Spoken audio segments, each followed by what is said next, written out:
ये कहानी है माँ दुर्गा के परम भक्त नरेंद्र की। नरेंद्र शादीपुर गांव में अपनी पत्नी प्रेमा और 2 बच्चों बिटिया सोनी और बेटा सोनू के साथ रहता था। नरेंद्र अपने पिताजी के साथ बचपन से ही जागरण करता आ रहा था। पिता के जाने के बाद भी नरेंद्र ने जागरण में गाना नहीं छोड़ा। वह अपने व्यापार के साथ साथ जागरण में भी जाया करता था। नरेंद्र ने अपने पिता को वचन दिया था कि वो जागरण में गाना कभी नहीं छोड़ेगा। नरेंद्र जब भी कोई श्रद्धा से जागरण में गाने के लिए बुलाता तो अक्सर चला जाया करता था। माता शेरावाली का गुणगान करते हुए, भजनों को गाते हुए नरेंद्र भक्ति में मगन हो जाता था। नरेंद्र शादीपुर गांव में भक्त नरेंद्र के नाम से ही प्रसिद्ध था। लोग जानते थे कि नरेंद्र माँ दुर्गा का परम भक्त है। एक बार, पिताजी, आप दुर्गा माँ की पूजा करते हो, पर वो तो कभी नजर नहीं आती। हाँ पिताजी, आप माँ को रोज बुलाते रहते हो, पर वो क्यों नहीं आती? नरेंद्र दोनों बच्चों को गोदी में बिठाकर बताते हुए, मेरे प्यारे बच्चों, माँ के पूरी दुनिया में बहुत सारे भक्त हैं। उन्हें रोजाना सबसे मिलना होता है। मेरी बारी अभी नहीं आई है, इसलिए जब मेरी बारी आएगी तब मैया मुझसे मिलने जरूर आएंगी। अच्छा पिताजी, जैसे माँ भी पानी की टंकी पर जब पानी भरने जाती है तो लाइन में बारी बारी सब पानी भरते हैं, वैसे ही? हाँ मेरी गुड़िया, बिल्कुल वैसे ही। नरेंद्र को माँ पर पूरा विश्वास था कि वो जब भी माँ को पुकारेगा, माँ उसकी मदद के लिए जरूर आएंगी। दिन बीतते गए। भक्त नरेंद्र सुबह शाम माँ की पूजा करता और विश्वास का दीपक माँ के मंदिर में जलाता। नवरात्रि के दिन आने वाले थे। जगह जगह मंदिरों में, घरों और पांडालों में माँ दुर्गा के नाम के कीर्तन और जागरण शुरू हो रहे थे। नरेंद्र भी नवरात्रि के दिनों में जागरण में गाने के लिए जाने लगा। एक बार उसे किसी विशाल जागरण में गाने के लिए जाना था। वो पत्नी प्रेमा से बोला, प्रेमा, आज रामनवमी है। आज नवरात्रि की समाप्ति और भोग का दिन है। मुझे रात में एक विशाल जागरण में जाना है। जागरण गांव से थोड़ी दूर एक जगह पर हो रहा है। वो लोग माँ के बहुत बड़े भक्त हैं, तो उनकी इच्छा है कि मैं समय पर पहुंचकर जागरण में भजन बोलूं। प्रेमा, तुम्हें तो पता है, जब माँ से मिलने की बात आती है और माँ के जागरण में भेंटें बोलने की, फिर तो मेरी खुशी दुगनी हो जाती है। मुझे पता है जी, आपसे शादी हुए कई वर्ष बीत चुके हैं।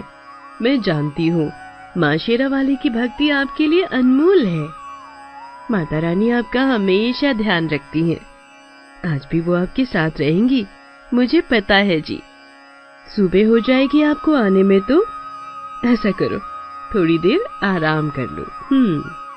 नरेंद्र आराम करने के लिए बिस्तर पर लेट गया। वो माँ दुर्गा से प्रार्थना करने लगा, माँ, आप हमेशा मेरा साथ देना। मैं रात में आपके नाम का जागरण करने जा रहा हूं, पर इस बार मन पता नहीं थोड़ा घबरा रहा है।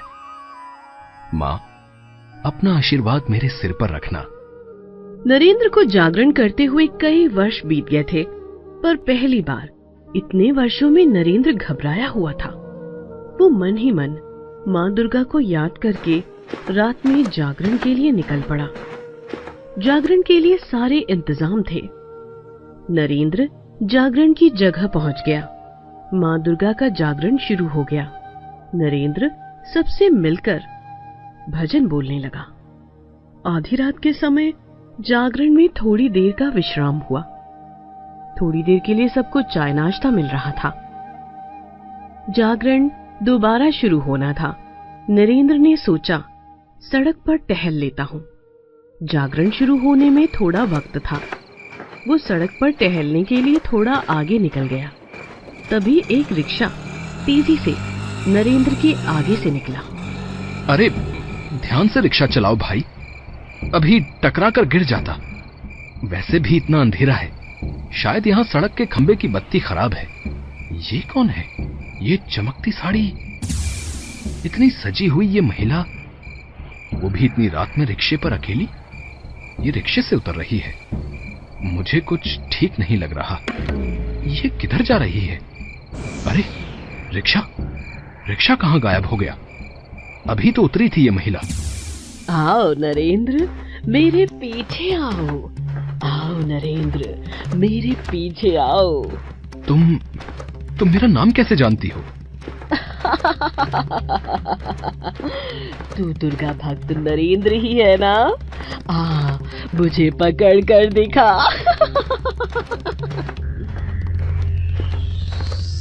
नरेंद्र उस महिला के पीछे पीछे चलता गया, मानो उस महिला ने उसे सम्मोहित करके अपनी माया से वश में कर लिया हो। चलते चलते महिला कभी अपना आकार बढ़ा देती, कभी छोटी सी बच्ची बन जाती। थोड़ी दूर नरेंद्र उस महिला के पीछे पीछे चलता रहा। वो महिला एक पुराने घर की दीवार के पास आकर रुकी। उस घर के दरवाजे पर ताला था। महिला बोली, मेरी शक्ति देखोगे तो देखो, मैं इस दीवार के पार हो जाऊंगी। देखो देखो देखो देखो। अब तुम कैसे अंदर आओगे भक्त नरेंद्र?